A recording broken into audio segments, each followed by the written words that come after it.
What up, friends, and welcome back to the Dakota Report. As of late, I've had an opportunity to get all around the district seeing a ton of student athletes. It feels good to be back in my studio with my main man, my good friend, Mr. Josh Eloy. Josh, welcome back to the show, brother. Hey, it's back to be up from the JVs again. Yes, it is. Now, you have on a Washington Wizards jersey, and that's actually... Bullets. Let's get it right. Excuse me.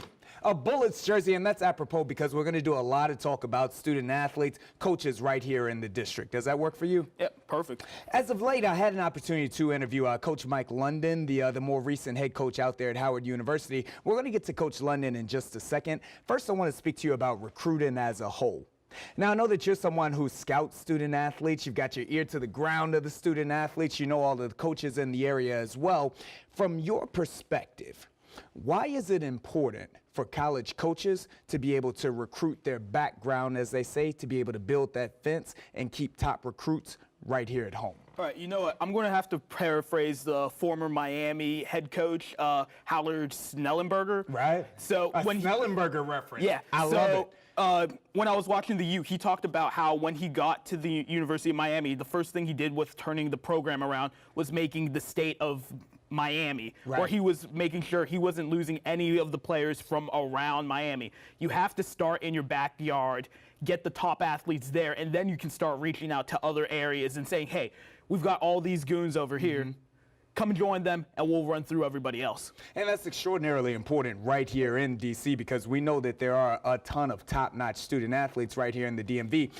I want to go ahead and kind of flip the script, if I can say. For the student athlete, we're in a major metropolitan area. We've got businesses, we've got entrepreneurial opportunities, we've got opportunities to coach and teach the sport in and of itself. How does it benefit a student athlete to stay home when it's in a major area such as this one in D.C.? You know, I've had many conversations on this topic with Mr. Mike Anderson. We talked to Mike Anderson, the mayor of football in the DMV all the time. Yeah, and he stresses how important it is to have relationships for these student athletes because even if you do go to the NFL, chances are you're going to be retired from football by the time you're 35. Correct. You want to be able to Wait. I need you to say that one more time because it's, and you said, I would take that even lesser. I'm saying you're having a good career, okay? Correct. People got to realize, Tom Brady, we're probably never going to see a quarterback play till he's 40 again. You're going to have a backup plan for when you're done with football. And if you stay home and you've got business owners and boosters who've known you, they've been watching you since you were playing Pop Warner football, saw you play high school football, saw you win games for their alma mater and bring them so much pride, they're more likely to give you that job over, say, a kid who he was a talented high school star, but he went to USC, he went to Alabama, he went to Ohio State, even Penn State.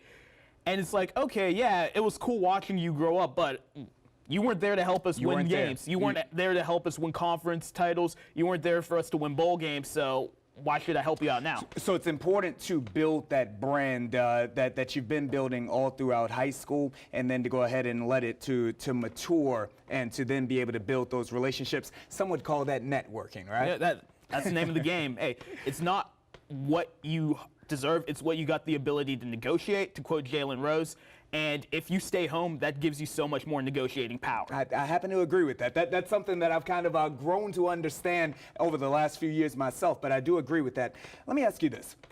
From that perspective right there, student athletes here in the D.C., Maryland, Northern Virginia area for years, the top-notch, the best of the best, have been leaving home. They've been headed out to Penn State. They've been headed to, Syracuse when they were a dominant program, to Virginia Tech in Virginia, even down south Alabama, Ohio State, to the powerhouses. More recently, though, we've seen the advent of the movement. Really starting with that whole DeMatha class with Tino Ellis. If we're being real, the movement actually started with Stephon Diggs when he stayed home because he was a 5-star. I mean, this was a guy who could have gone to any school, and he decided to stay at Maryland. You know, I'm going to argue that point with you for just a second because what we saw Stephon be a trailblazer, but I don't think it was a movement because it was really just him. Now that DeMatha class, there was a herd of stallions, a herd of student athletes that stayed. To me, they're the ones that really kind of flipped this around. But let me get to my question for you, Josh. What I want to know from you is the movement in itself, whether it started with Stephon or Tino Ellis and Lolo Harrison. Do you believe that this is something that is here to stay, or is it a passing fad, more so a hashtag? You know what? It really depends on the performance on the field. And I mean, we know that head coach Durkin, he did great things his first year. He's going to have a little bit of time, but by year 3 or 4, we're going to need to see some results on the field, and that's really going to dictate everything, because from everything I've seen from Durkin's staff, they are committed to being involved in the youth football programs, high school football programs, so that they can build relationships with these players. And by the time they're 5-star recruits, they've known Durkin for years, so they're more inclined to stay home. Speaking of Coach Durkin's staff, Mike London.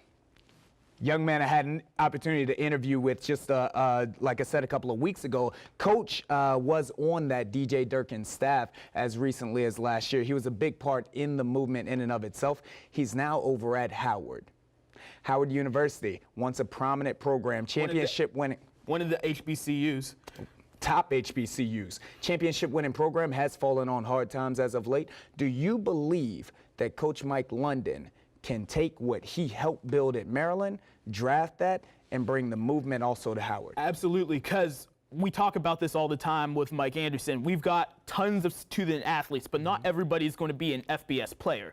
There's some kids who are going to be FCS players. There's some guys who are going to be D2 guys, some guys who are going to be D3 guys. And also Mike London, with his experience, I mean, he's been a head coach. UVA, yes. Exactly. He's been on the staff. He was part of the interim staff when Randy Edsall was fired at Maryland. So he's got that big name, that big college name recognition that a lot of other coaches at his level won't necessarily have.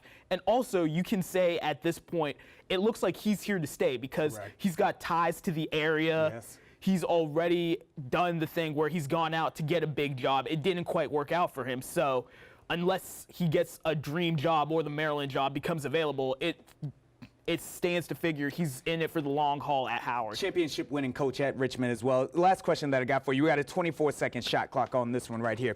In your opinion, let's say that Coach London does take advantage of the movement. He starts recruiting here at home. Can he ultimately be successful and regain that Howard name to prominence? I mean, yeah. Of course, it's going to depend on a couple of things: how they coach up the players they bring in, how they're able to recruit outside of the area, because that's really the biggest thing. Everybody should be able to recruit their backyard, but if you're going to be a national title contender, you've got to be able to get people from Oklahoma, Colorado, LA, Michigan, Texas, Pennsylvania to come here. I happen to agree with you. Thank you, Josh. Thanks for having me on. And someone else that agrees with me, coming back from the break, it's going to be my interview with head coach of the Howard Bison, my man, Mike London.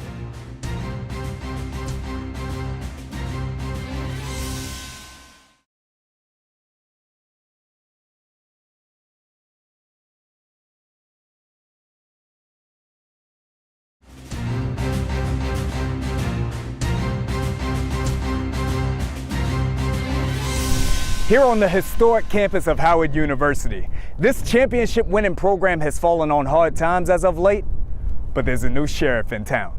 It's time to meet head coach Mike London. Now, Coach, first and foremost, man, it's such an absolute pleasure to be here with you. I've read so many good things about you. I want to talk about you, the man. What would your former and or present players, what words would they use to describe you? What kind of coach is Mike London? That's a great question. I always ask him about operating in your strengths, and I think one of my strengths, or a few of them, might be I'm a very passionate and very energetic guy, and I care for the players as well. So I'm a player's coach, but at the same time, I love the game, and I love the energy and effort that goes along with it. Now, I know that you may be new as the head coach here at Howard University, but you got skin in this game. You've got a ton of experience. You're an outstanding position coach. You are a dynamic defensive coordinator as well as a championship-winning head coach. What have all of those steps along the path, how have they helped you to this point? You know, it's all about the people. It's all about the people you surround yourself with. It's about seeing it's the excitement of seeing kind of that A through Z development of the young men that you're in charge of. You know, all of us stand on the shoulders of someone else that helped us get to where we are, and you find that where I am in my point of my career is it's my turn to also give back. And watching the development from guys that come in not knowing where the library is, and then leaving as educated young men, that's the biggest accomplishment. What I'm most proud of, to see that type of development. In his last head coaching job, Mike London led the Virginia Cavaliers. After a great start, his teams fell on hard times, forcing Coach London to leave his post. That's always part of this profession, is you're always judged on your win-loss records and things like that. But I'm very proud of the opportunity. Number one, very thankful for the opportunity to have been a head coach at Virginia. My daughter played basketball there. Our brother went to school and played there. It's a tremendous institution. But I also pride myself in the fact that when I was there, we played the best of the best in college football. And we'll go anywhere, play anybody, and we are in a lot of close games. Last play of the game against Notre Dame, we go down, we lose about 4 games by less than 7 points. Right. So it's a game. It's that you do count, who wins and loses at the very end of it. But my time there, the relationships, the players that have gone on and graduated and done great things, not only in the NFL, but also in the business world, professional world. I'm very proud of that. So I wish them nothing but the best. And now my focus and my energies are focused on Howard University and making this place a great institution on the football field. And as recently as last year, you held the position of associate head coach at the University of Maryland. You all, DJ Durkin as well, did a great job at recruiting.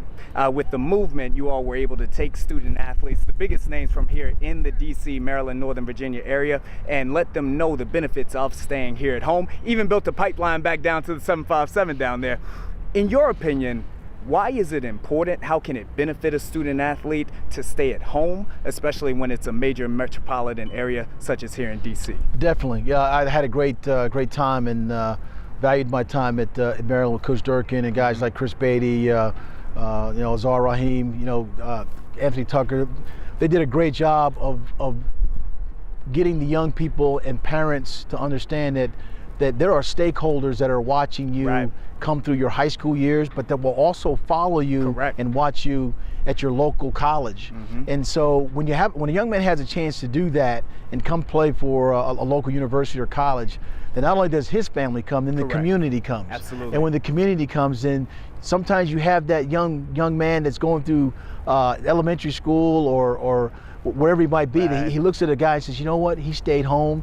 He was one of the best players around this area. I'm going to stay home. And when you continue to keep developing that, the best players, staying at home and playing for their local universities and colleges, then you start to build something. And so I think that's part of our mantra is, I know DMV is, people use those acronyms, but D to me means DC. There we go. DC, Maryland, and Virginia. And so particularly being here at Howard. And so that's going to be our focus as well, is making sure we do a good job with our community schools and the areas that surround this university. But know that we are a national brand, but you got to protect your home field. Put that fence around it. Definitely. Recruiting some of the top-notch homegrown talent right here in the district, as well as surrounding areas, is going to be key for London and his staff if they intend to turn things around.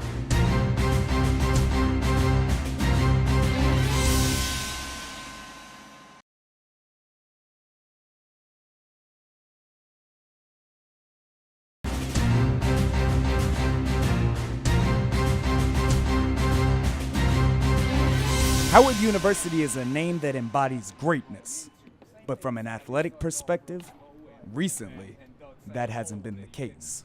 Now, Coach, I've spoken to you a lot about the past. I want to speak right now about this Howard program.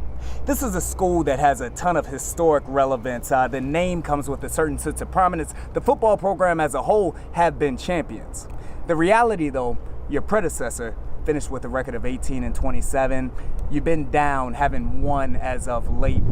What are the first steps that yourself and your coaching staff will take to put a Mike London stamp on the program and get you all back to your winning ways? Well, obviously one of the biggest things is changing the culture. I mean, obviously there's a perception and there's a perspective and then there's a reality. And so coming in, some of the standards that we talked about as a program, as a staff, as the type of young men we want to recruit are the standards being go to class, show class, and treat people with dignity and respect. There's an academic component about what this school demands, and so we have to make sure we address capable student athletes that can handle the rigors of the academic expectations, but at the same time seek a high level of a young man that achieves on the football field. Now, when we speak about recruiting, again, now you have done great on the trail at previous stops. As of last year, though, you were in the families of our student athletes telling them why the University of Maryland was a great program for them. When you go back this upcoming season and talk to those young men about Howard, what are you going to tell them? Why is Howard the right place for them? Well, obviously, the calling card, the name brand of Howard in the academic reputation, you know, it exceeds so many things.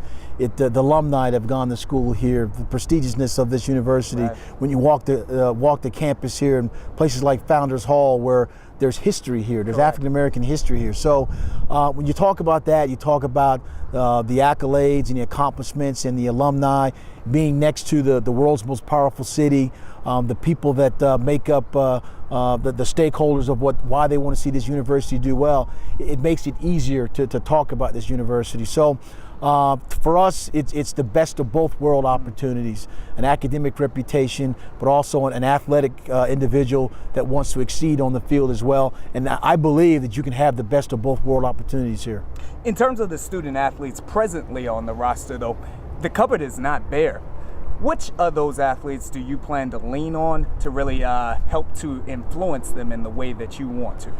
Well, you know, there's a couple of guys that, you know, I didn't want to anoint anybody anything right now because don't give it to them. That's right. Right. Yeah, you have to earn what you get. But, you know, going through spring practice, our quarterback position, I believe, is going to be better.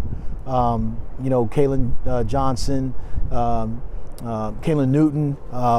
We've got a young man coming in that was a year ago was the Maryland State Player of the Year, who's coming in to join us. Our running back situation with Anthony Filliard, he's probably arguably one of the best backs in FCS football, definitely in the MEAC. We have a fifth-year graduate coming in as well. So we're trying to build the team from the standpoint of having accomplished players that can run the ball, move the ball. When you put the ball in their hands, that they can do something with it. Defensively, you know, Coach Vincent Brown is the defensive coordinator. We're bringing a kind of a 3-4 style, you know, blitz, pressure, movement, and I think we're going to be pretty good. So you have to recruit to that model now. You want DBs and big guys up front that can make it happen. So we're not a household name defense right now. I think, you know, it was told to me a long time ago that sometimes the best players don't always make the best team, but the best team always wins. And we're looking to have a really good team of players that are going to be fundamentally sound and know how to play the game. Any great head coach knows how important his coordinating staff is. Talk to me about what your staff means to you in this program. It's important. We talk about the development of a student athlete from the A to Z aspects, from on the field to off the field. It's critically important. And one of the things that through Athletic Director Kerry Davis and President Frederick talked about doing was developing our young men from all standpoints, and having a chance to have a group of men that are accomplished in places that they've been, that they've played the position that they're coaching. There's a level of excellence that they've experienced from where they've come from. And just overall, they carry the message that I carry, the standards that I believe in. And so I think that's important when you put a staff together, that it reflects the mindset of the program, but also so parents feel like I can send my son to this school because these men will be in charge of them. Now we'll get you out of here on this. Again, you've been to the mountaintop. You've won an FCS championship. What's it going to take to accomplish those same things here at Howard University? You know, we believe that we break the huddle, when we break every practice, we break it and we say mission possible. There we go. And obviously, you know, you look around sport, you look around things that go on that sometimes people scratch their heads as to how things happen and how they came about. You know, I'm a glass half filled guy, and I always believe in the best of people, best of opportunities. We will continue to recruit the best players that are out there that can come here and do well, represent Howard football in a way that some of these veterans or guys that have played here in the past that they deserve, represent the university in a way in first class in terms of our output and expectations in the classroom. And so right now we're talking about redoing locker rooms and adding to the press box area, what we wear uniform-wise, Correct. how we travel. It's all first class. It's important. It's very important when you're recruiting, a 21st century young Correct. man right Yes, now. sir. And so it's important to have the legacies, but at the same time, it's important to make sure there's a clear vision. And as I've tried to articulate here today about our vision and my plan and the passion and energy that you can take a program and take it to the heights it's not seen since a long, long time. There you go. Coach Mike London, I believe you can make it happen, brother. Thank you. Appreciate it. Thank you very All right, much. Thank you. That's my main man. If I wasn't a big fan of Coach London previously, I'm a huge fan right now. Want to give another huge shout out to him, Coach Mike London, the entire Howard football family, Josh Eloy from the Ricardo Report, and especially to you for being one of our viewers. We'll catch you next week. I'm Chad Ricardo, and this is the Ricardo Report.